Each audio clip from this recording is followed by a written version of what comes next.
दोस्तों, हिन वक़्तु असां वेठा आहियूं केटी दादणी साहब जे घर में ऐं हिन महफ़िल में साईं परसो नाथाणी, दिलीप लालवाणी, नारी लछवाणी ऐं अॼु होली यानी धूड़ियो आहे। सो दोस्तनि जी मुलाक़ात थी। सो केटीअ जा असां केतिरा ई गज़ल ॿुधा अथऊं व्हाट्सअप ते या उन्हनि जा शाइरी किताब विया आहिनि, पर उन्हनि जी नई कविता असां दोस्तनि न पहुचाए सघिया आहियूं।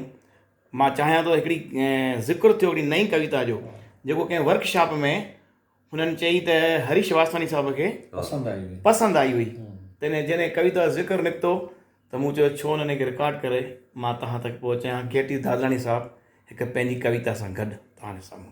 हा, मुंहिंजी कविता पेश आहे। जी साईं।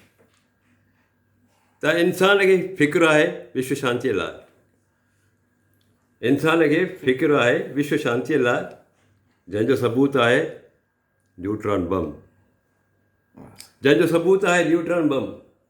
सचपच हिकु ॾींहुं कंहिं सिरफिरे इंसान जे दिमाग़ जो फितूर, सचपच हिकु ॾींहुं कंहिं सिरफिरे इंसान जे दिमाग़ जो फितूर विश्व खे शांत करे छॾींदो। वाह, शांत करे।